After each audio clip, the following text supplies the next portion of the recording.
চলতি মাসের ২০ তারিখের পর বঙ্গোপসাগরে দুটি নিম্নচাপ সৃষ্টি হতে পারে বলে জানিয়েছে আবহাওয়া অফিস।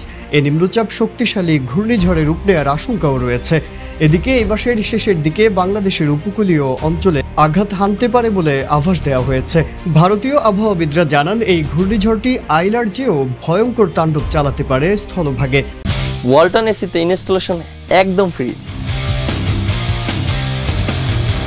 ২০০৯ সালের ২৫ মে বাংলাদেশে আঘাত হেনেছিল ঘূর্ণিঝড় আইলা। এতে লণ্ডভণ্ড হয়ে পড়ে উপকূলবর্তী এলাকা।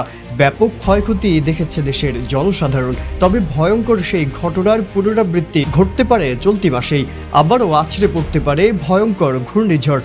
এ তথ্য জানিয়েছে ভারতীয় আবহাওয়া অধিদপ্তর। দেশটির একটি গণমাধ্যম জানায়, আগামী ২৪ মে বঙ্গোপসাগর থেকে শক্তি বাড়িয়ে বাংলাদেশের উপকূলের দিকে ধেয়ে আসতে পারে এবং ব্যাপক ক্ষয়ক্ষতিও হতে পারে উপকূলীয় এলাকায়। তবে নিম্নচাপটি ঘূর্ণিঝড়ে রূপ নিলে এর নাম হবে রেমাল, যার আরবি অর্থ দাঁড়ায় বালি। পূর্বাভাস অনুযায়ী বঙ্গোপসাগরে দুটি নিম্নচাপ সৃষ্টি হতে পারে। এর মধ্যে একটি ভয়ঙ্কর ঘূর্ণিঝড়ের রূপ নিয়ে শক্তি বাড়িয়ে আঘাত হানার সম্ভাবনা রয়েছে। পূর্বাভাসে আরও বলা হয়, আগামী ২৫ মে সন্ধ্যায় আঘাত হানবে ঘূর্ণিঝড়টি। তাণ্ডব চালাতে পারে ভারতের পশ্চিমবঙ্গ এবং বাংলাদেশের উপকূলীয় এলাকায়। এদিকে এই ঘূর্ণিঝড়ের কারণে ২৪ মে রাত থেকে উপকূলীয় এলাকায় বৃষ্টিপাত শুরু হয়ে চলতে পারে ২৬ মে পর্যন্ত।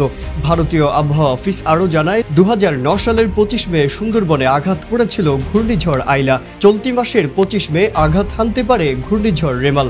এতে করে ১৫ বছর আগের সেই ভয়াল থাবার কবলে পড়ার আশঙ্কা দেখছে আবহাওয়াবিদরা। ঘূর্ণিঝড় রেমালের নামকরণ করেছে ওমান, আরবিতে যার অর্থ বালি। এদিকে ফিলিস্তিনের গাজা থেকে একটু দূরে একই নামে একটি শহরও রয়েছে। এবার দুই বাংলার দিকেই ধেয়ে আসছে শক্তিশালী ঘূর্ণিঝড় রেমাল।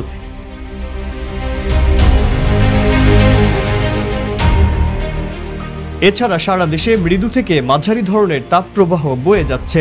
অব্যাহত তাপমাত্রার কারণে জারি করা হয়েছে হিট অ্যালার্ট। এরই মধ্যে জলীয় বাষ্পের আধিক্যের কারণে অস্বস্তি বিরাজ করতে পারে। শনিবার সারা দেশে বৃষ্টিপাত হতে পারে বলে জানিয়েছে আবহাওয়া অফিস। মাজহারুল আলম, ইত্তেফাক।